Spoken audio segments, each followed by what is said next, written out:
As vacinas fazem parte das nossas vidas desde que nascemos. Elas têm uma importância fundamental no sentido de criar ou aumentar no sistema imunológico uma barreira de proteção contra muitas doenças. Nunca é demais lembrar que doenças como o sarampo ou a poliomielite já mataram milhões e que hoje, devido à vacinação, raramente fazem vítimas. Apesar destes benefícios, no entanto, nem sempre damos valor às vacinas ou percebemos de que forma elas são importantes para a nossa proteção e dos nossos filhos contra patologias que podem ser perigosas. Hoje, no Especial Saúde, vamos ficar a saber mais sobre vacinas com as pessoas que passo a apresentar. Ana Lessa, Direção-Geral de Saúde, membro da Comissão Técnica de Vacinação e Pediatra, Ana Glória Fonseca, internista e especialista na área de Medicina Tropical, e Cristina Laínez, Vice-Presidente da Comissão Especializada de Vacinas da Apifarma. Hoje estamos numa conversa entre mulheres, dou-lhes as boas-vindas, agradeço muito por estarem hoje aqui comigo, e vai ser uma conversa no feminino, que é sempre interessante, porque esta história das vacinas também, se calhar, está muito ligada a esse conceito, mas já vamos falar disso. Doutora Ana Lessa, vou começar pela senhora. É possível imaginarmos um mundo sem vacinas? Como é que seria? Bom, eu acho que é possível imaginarmos um mundo sem vacinas, porque esse mundo já existiu e, portanto, no fundo faz parte da nossa história. São as epidemias sucessivas de doenças atualmente preveníveis, são mortes prematuras atualmente perfeitamente evitáveis, portanto é todo um ciclo de doença e de desgraça que neste momento algumas pessoas já esqueceram. Claro. Isto é, o sucesso das vacinas foi tanto que as pessoas hoje têm mais medo da vacina do que medo da doença. Tem medo de tomar a vacina, se calhar. Exatamente, porque de facto desconhecem a gravidade e o drama de muitas doenças. Claro. O que é que se conseguiu, os benefícios, se lhe perguntasse qual foi o grande benefício de tudo aquilo que aconteceu, qual foi a vacina mais importante que apareceu e que de facto conseguiu conter milhares e milhares e milhões de mortes? Bom, tem alguma, não sei se pode falar neste género de formulação? Tenho, sem dúvida. Vamos, historicamente, há um marco. A primeira doença que foi erradicada do mundo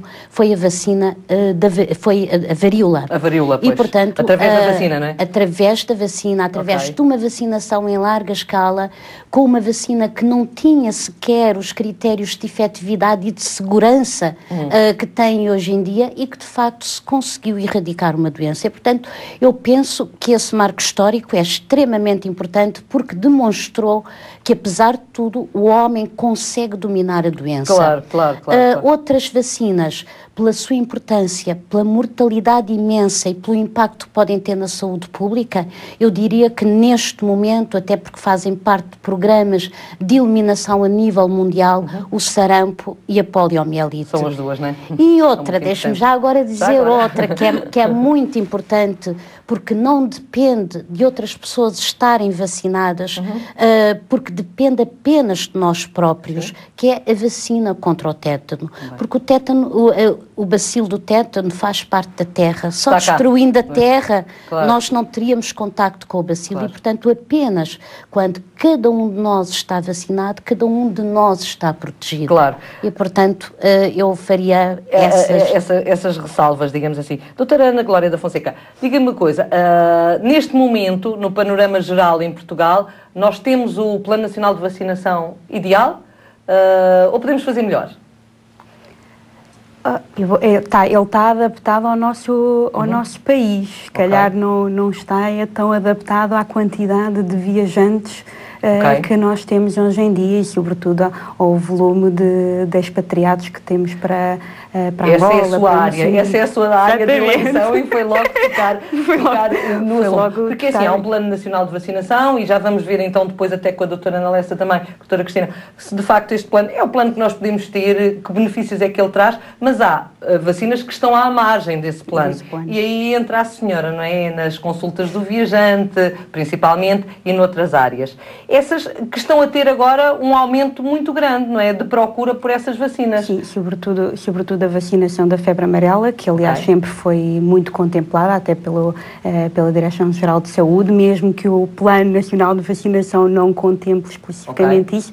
Tem lá uma vertente que diz para situações especiais e uma das situações especiais são os viajantes. Tem sido muito procurado, como é que estão os serviços, digamos assim? a esse nível? Nós estamos a conseguir dar a resposta à solicitação e é verdade que com o boom de viajantes e sobretudo de imigrantes, não é? Não tanto o viajante do lazer, mas mais o imigrante. Pessoas que vão para Angola, principalmente para países, para Moçambique, Angola, mas principalmente Angola são procurados por isso, não é? Mais de 90% da procura é obrigatória a vacina nesses casos, portanto aí não há como falhar, não há como se saltar... Não, tem que ser feita a vacinação obrigatoriamente. Que benefícios é que tem esse género de vacinação? Para que é que as pessoas, isto para quem nos está a ouvir e que não tem ligação nenhuma ao tema, porque é que é importante que vacinas e que doenças é que as vacinas previnem? Essas que se tomam antes de se partir para esses locais. A vacinação internacional tem duas funções muito interessantes. Uma delas é a proteção individual do viajante.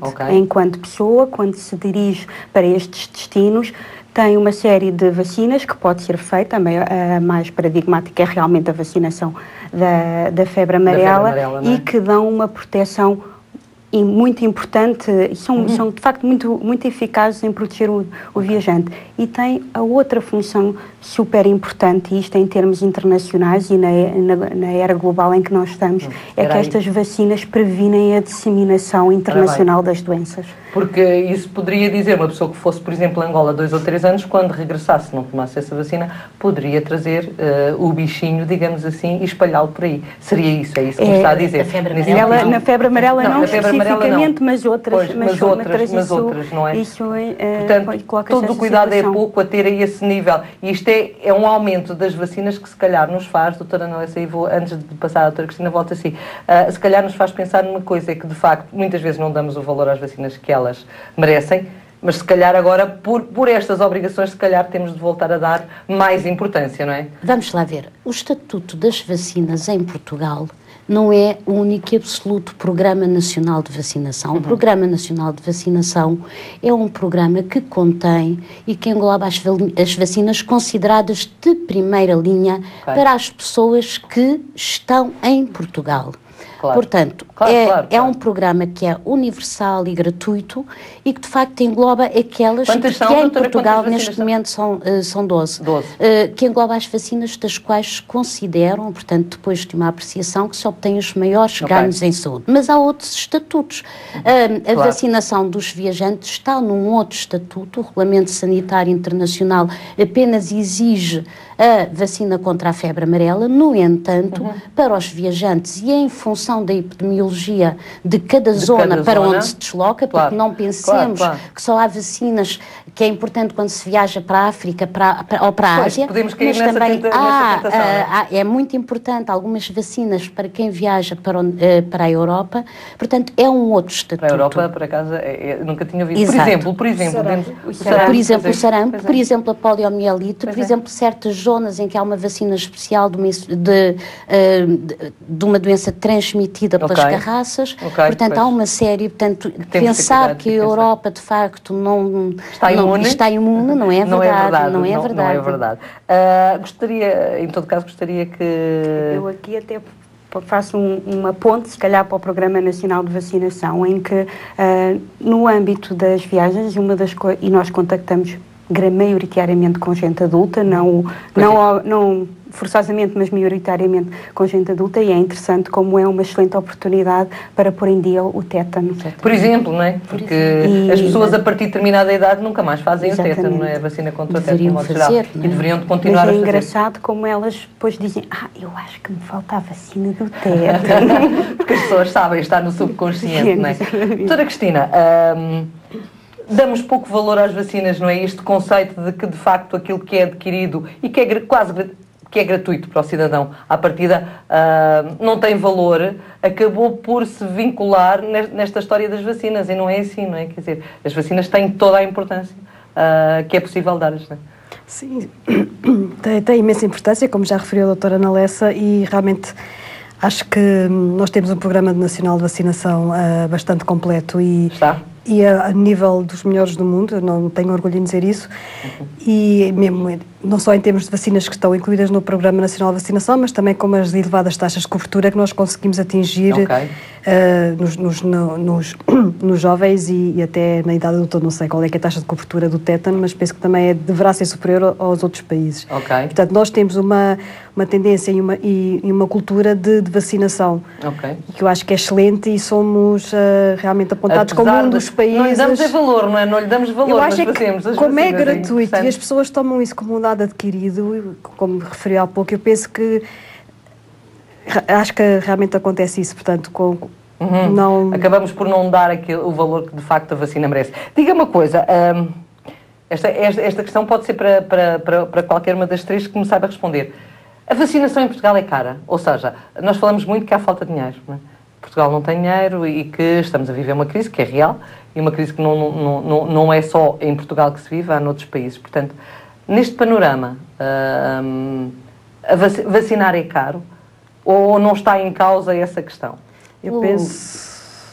Eu, do ponto de vista médico, posso dizer que, de facto, que vacinar não é caro, tendo em atenção tudo aquilo que se previne. Portanto, o valor que se aplica na vacinação é muito inferior ao valor, às vidas perdidas sem vacinação.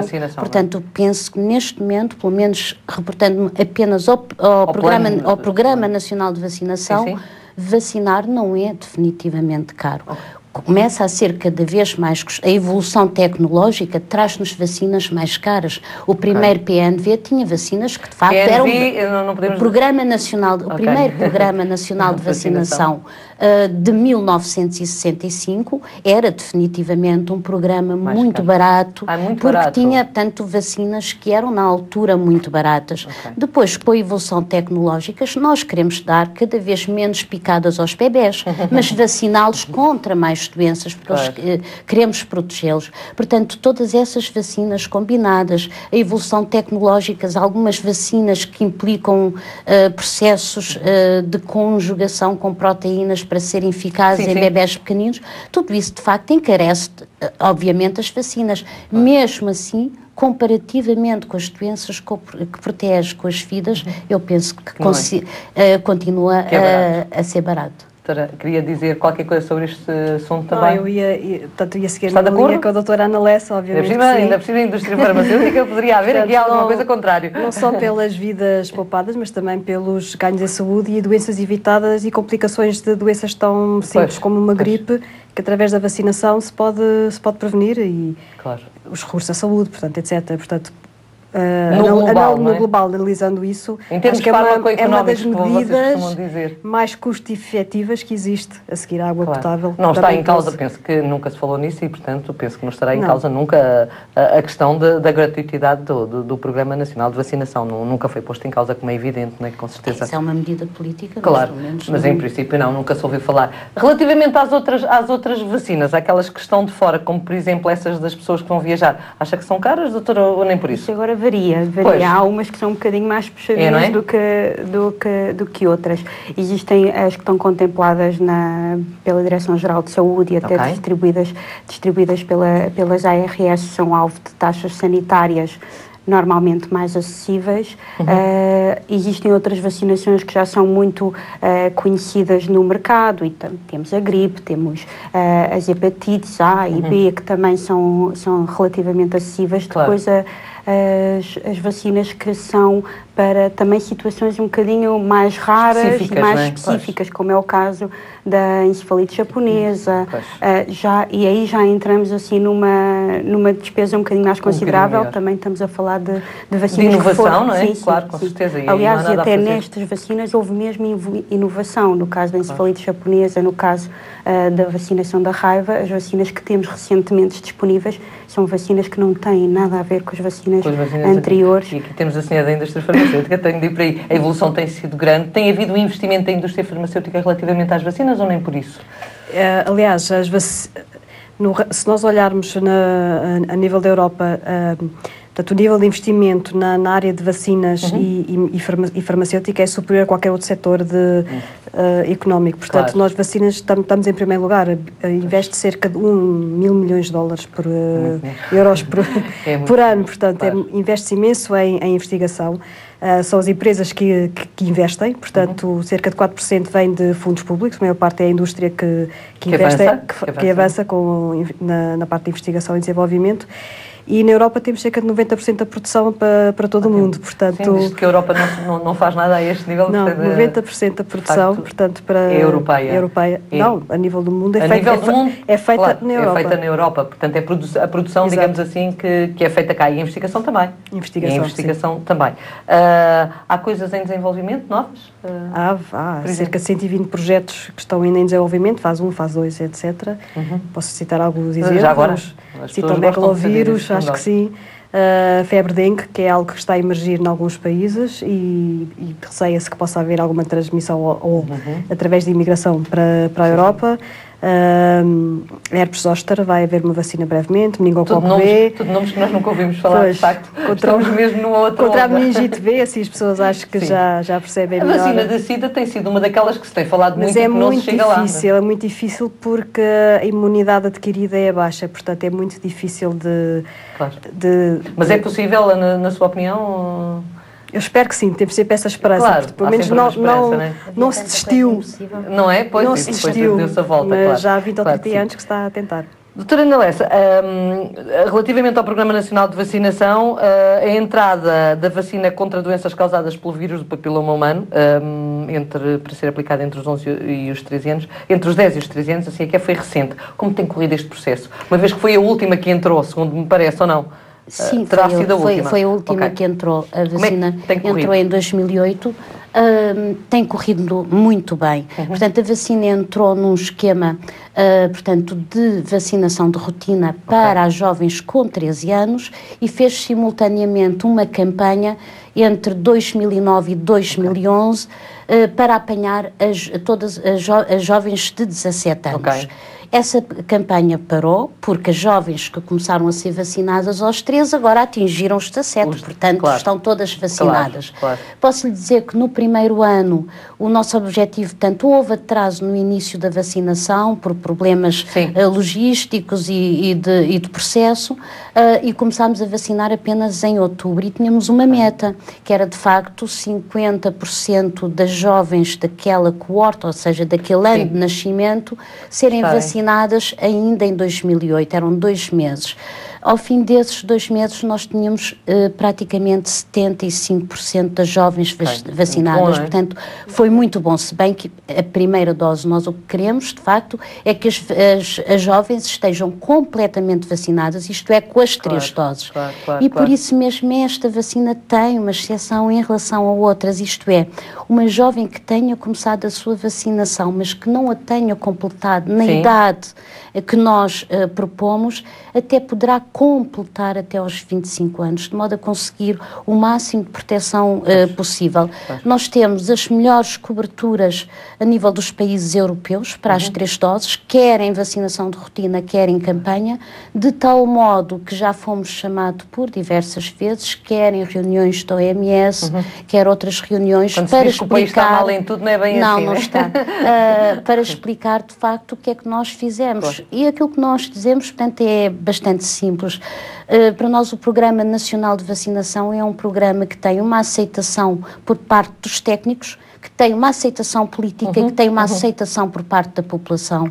E, de facto, quando essa vacina integrou o programa, todos nós falámos a mesma linguagem e o não passar mensagens discrepantes é extremamente importante, esclarecer e comunicar bem. Para que as pessoas entendam, de facto, qual é Tivemos a realidade. Muito apoio até dos meios de comunicação, portanto, foi um processo que foi muito importante e continua a correr muito bem. Doutora Cristina, sobre esta vacina, já podemos falar de resultados ou ainda é muito cedo? Portanto, em Portugal, penso que ainda não há... Já houve estudos de impacto, mas foi feito com base em modelizações.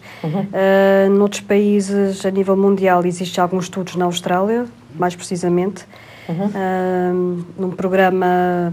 Que começou mais ou menos ao mesmo tempo em 2007, e há dados... após 2 anos em que se reduziu cerca de 53% ou 57% dos condilomas genitais, portanto, na população jovem, e nas jovens adultas reduziu-se cerca de 47% das lesões de alto grau. Portanto, de facto, não é? Quer dizer, nós não temos noção às vezes. Após 2 anos de vacinação. Após 2 anos, não é? Após 2 anos de vacinação. Em breve este problema estará resolvido. Acha que sim, doutora? Podemos dizer que totalmente em quantos anos? Não, totalmente não. Nós gostamos de resultados muito rapidamente, não é?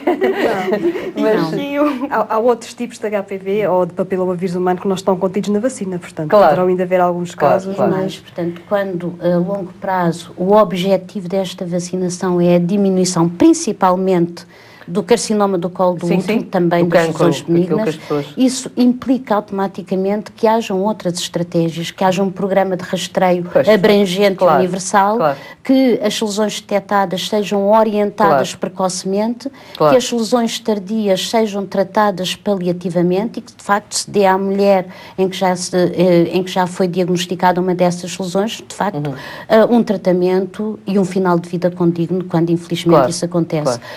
Portanto, implica outras coisas, que aliás é interessante porque só há pouco tempo é que se começou a investir em vacinas que têm a ver com doenças que vão ser apanhadas na vida adulta. Antes, é verdade. Isso começou com a vacina da hepatite B.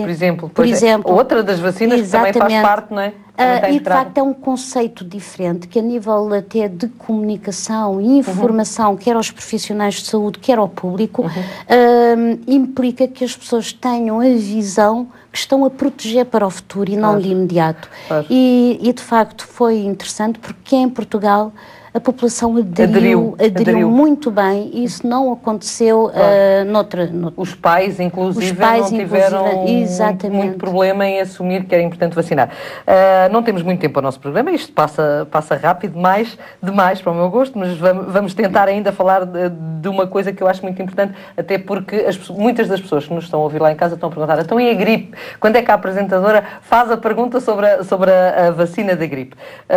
Estamos ainda em tempo de calor, mas o frio vem aí. Doutora Ana Lessa, temos já indicação de como é que vai ser este vírus este ano? Nós não temos indicação de como vai ser o vírus, só quando o vírus vier é que nós sabemos o vírus. Mas temos indicação, portanto, todos os estudos, de tal maneira que sabemos qual é a nova composição da vacina da gripe para este ano. Não é? Que é ligeiramente diferente da do ano passado. Isso dá-nos alguma indicação? Eu sei que a senhora não pode fazer futurologia, não é? Não. Mas pronto, que género de gripe vamos ter? É uma gripe muito agressiva, menos agressiva? Isso é impossível de dizer. O que é importante é que, de facto, que as pessoas para as quais é recomendada a vacina da gripe se vacinem e que, no fundo, acabam por ser 4 grupos principais, que são as pessoas com mais de 65 anos, são os doentes crónicos, são as grávidas com mais de 12 semanas. É importante, as grávidas de com facto... A vacina não faz mal às grávidas. Exatamente, e a gripe pode fazer mal às grávidas e à criança. Claro. E os profissionais de saúde, portanto, aqueles que podem transmitir Ainda bem que me deixa isso no ar. Porquê é que os profissionais de saúde se vacinam tão pouco? Pois, isso aí... Não é? É uma das questões que ano passado esteve muito em debate, porque parecia que os profissionais de saúde... Isto não acontece... Tem a ver com aquela velha história do Casa de Ferreiros, Pedro de Pau, ou seja, isto não me acontece a mim. Pois, mas eu acho que as coisas não podem ser vistas assim, e o problema é que são vistas assim. E o profissional de saúde deve encarar a sua vacinação como uma proteção individual e uma proteção do outro. O profissional de saúde, ao contactar diretamente com pessoas e tendencialmente com pessoas fragilizadas, pode transmitir quer para os outros, quer para o próprio, não é? Portanto, e os médicos ainda são mais reticentes do que os enfermeiros, não é? Porque os enfermeiros parece que têm aceitam melhor do que propriamente os médicos. Porquê que será? A senhora vacina-se, por exemplo? Também, doutora Cristina. Mas, portanto, é obrigatório, não é? Passarem essa mensagem. a Direção-Geral de Saúde aí pode ter um papel importante junto dos profissionais, não? De qualquer maneira, a Direção-Geral da Saúde, todos os anos, e com companheiros, portanto, a Apifarma, a indústria, portanto, os grossistas, tem, de facto, uma comissão de acompanhamento, emana mensagens, todos os anos é também emitida uma orientação e em que é reforçada a importância da vacinação dos profissionais de saúde. De qualquer maneira, a avaliação do ano passado mostrou que houve um aumento da adesão à vacinação. E há, apesar de tudo, ainda temos alguns sucessos. Por exemplo, os idosos institucionalizados têm taxas elevadíssimas de vacinação. Sim. Não, isso sim, mas temos que aumentar mesmo nos idosos, mesmo nos idosos não institucionalizados, e temos que aumentar essencialmente nos profissionais de saúde e nas grávidas. O que é que diz aos seus colegas, doutora Cristina? Que mensagem é que deixa aos seus colegas, de facto? Não, isso, como a doutora Ana Lessa já referiu, é um tópico em que há uma parceria previamente à campanha propriamente dita, em que está presente realmente representantes da indústria, da Associação Nacional de Farmácias, dos grossistas, dos serviços de vacinação. Toda a gente tem está parceria. Tudo em sintonia, exatamente. Claro. É realmente um bom exemplo que pode existir uma boa parceria entre os vários intervenientes nesta área. E têm sido feitos vários esforços em realmente aumentar a comunicação nesta área para levar a que as pessoas se vacinem. Já fizemos alguns estudos, percebemos que as pessoas aderem à vacinação se for recomendada pelo médico. Portanto, aqui o médico é muito importante não só para a sua vacinação, mas também para recomendar aos seus doentes, portanto, aos grupos de risco e os grupos que estão recomendados. Estamos mesmo no fim do programa, doutora Cristina, mas eu tenho aqui uma história que eu não vou... Eu soube isto, nem foi pela senhora, foi por outras pessoas, mas não vou deixar de a colocar na mesa. Sei que esteve envolvida em procura de vacinas com organismos internacionais, de altas patentes, dos Estados Unidos e tudo isso para os soldados portugueses. O que é que aconteceu? Isso foi há vários anos. Teve a ver com a Guerra de Timor, em que era necessário vacinar as pessoas que iam ser deslocadas para essa zona, portanto, na ajuda humanitária, penso eu, e também militar, em que não havia a vacina contra a encefalite japonesa em Portugal, não havia na Europa, e foi realmente muito complicado. Nós conseguimos as doses necessárias para que os soldados pudessem ir para Timor, e lá conseguimos através, não vou dizer de onde, não pode, não é? Não posso, é segredo de Estado. Segredo de Estado. Mas eu posso lhe dizer que demorou vários dias e noites perdidas de sono a tentar realmente conseguir as doses necessárias para essas deslocações, e realmente as pessoas não têm noção como é que uma missão destas pode ficar sem efeito por causa de uma vacina. Pois, ninguém passa pela cabeça que se calhar isso é importante, não é? Que foi um drama, realmente. Nós não tínhamos essa vacina porquê? Porque havia falta de vacina a nível Europa, a nível mundial, e nós conseguimos... através de um método que deu resultado. Uma reserva estratégica de um país conseguir as doses suficientes para Portugal. Não é? Doutora Ana Lessa, estamos mesmo no fim, agora sim a última palavra. Mensagem lá para casa, relativamente à vacinação. Eu penso, de um modo geral, e depois a da gripe em particular, uma vez que estamos aí a aproximar-nos com essa questão. Ao Programa Nacional de Vacinação, aos pais de crianças e adolescentes que de facto não esqueçam que vacinar é um gesto de amor, que vacinar é de facto salvar vidas. Em relação aos adultos, principalmente aqueles que têm mais de 45 anos, que não se esqueçam que o tétano é uma doença que só é prevenível pela vacinação individual. E depois dessa idade também já não tem... Não, eu digo principalmente dos 45 anos para diante, eu não sei se temos tempo de explicar, mas tem a ver... O nosso Programa Nacional de Vacinação tem 45 anos, e quando fazemos os estudos das pessoas, percebemos que aquelas estão todas bem vacinadas. Aqueles que não apanharam o Programa Nacional de Vacinação, esses são os que estão piores circunstâncias, com pior proteção, e portanto esses estão em maior risco. Em relação à vacinação contra a gripe, de facto, cumprir as orientações... Começarem a vacinação contra a gripe é a partir de outubro. Portanto, está para sair a orientação da Direção-Geral de Saúde, e lembrar a todas as pessoas que têm fatores de risco, principalmente essas, mas também todos aqueles que se quiserem vacinar, as pessoas com mais de 65 anos, os doentes crónicos, as grávidas e os profissionais de saúde, que vacinar contra a gripe é proteger-se a si e proteger ao outro. Muito obrigada.